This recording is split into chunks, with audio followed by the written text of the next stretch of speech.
స్త్రీ 2 మూవీ ఎలా ఉందంటే చాలా బాగుంది. ఓన్లీ హిందీలో అవైలబుల్ గా ఉంది. తెలుగులో కొంతమందికి నచ్చలేదు అనుకుంటా, అందుకే పడుకోండి, మంచి బిర్యానీ తినండి ఇలాంటి తొక్కలో డైలాగ్స్ చెప్తున్నారు. మేబీ వాళ్ళకి హిందీ అర్థం కాలేదనుకుంటా, జస్ట్ ఛానల్ కోసం రివ్యూ పెట్టాలని చూసినట్టున్నారు. అలాంటి వేస్ట్ ఫెలోస్ మాటలు వినకుండా ఒక మంచి హారర్ కామెడీ మూవీని చూడాలంటే ఈ స్త్రీ 2 చూడండి. Hello all, welcome to my channel nomadic cinema. ఈ స్త్రీ 2 లో మీకు హర్రర్ ఉంది, కామెడీ ఉంది, థ్రిల్ ఉంది, అలాగే కొన్ని సర్ప్రైజెస్ కూడా ఉన్నాయి. స్త్రీ మూవీలో మగవాళ్ళను ఆడదయ్యం తీసుకుపోయేది, కానీ ఈ స్త్రీ 2 మూవీలో ఆడవాళ్ళను మగదయ్యం తీసుకుపోతుంది. మూవీ స్టార్ట్ అవ్వడమే ఒక మంచి హర్రర్ సీన్ తో స్టార్ట్ అవుతుంది. తరువాత క్యారెక్టర్స్ ఇంట్రడక్షన్ అయ్యాక చిట్టిని సరకటా తీసుకుపోయినప్పటి నుంచి మూవీ చాలా బాగుంటుంది. ఫస్ట్ హాఫ్ మొత్తం హర్రర్ అండ్ కామెడీతో మనల్ని బాగా ఎంటర్టైన్ చేస్తుంది. నాకు తెలిసి రీసెంట్ టైమ్ లో వచ్చిన బెస్ట్ హర్రర్ కామెడీ మూవీ ఈ స్త్రీ 2.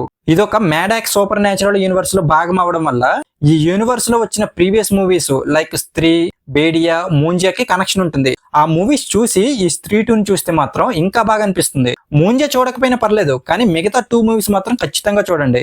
ఈ మూవీలో ఇంటర్వెల్ అండ్ క్లైమాక్స్ అయితే చాలా అంటే చాలా బాగుంటాయి. లాస్ట్ లో సాంగ్ తర్వాత వచ్చే పోస్ట్ క్రెడిట్ సీన్ అయితే నెక్స్ట్ లెవెల్ ఉంటుంది. అక్కడ ఒక అదిరిపోయే సర్ప్రైజ్ ఉంటుంది, అస్సలు మిస్ అవ్వద్దు. ఈ మూవీలో శ్రద్ధ కపూర్ యాక్టింగ్ అయితే చాలా బాగుంది.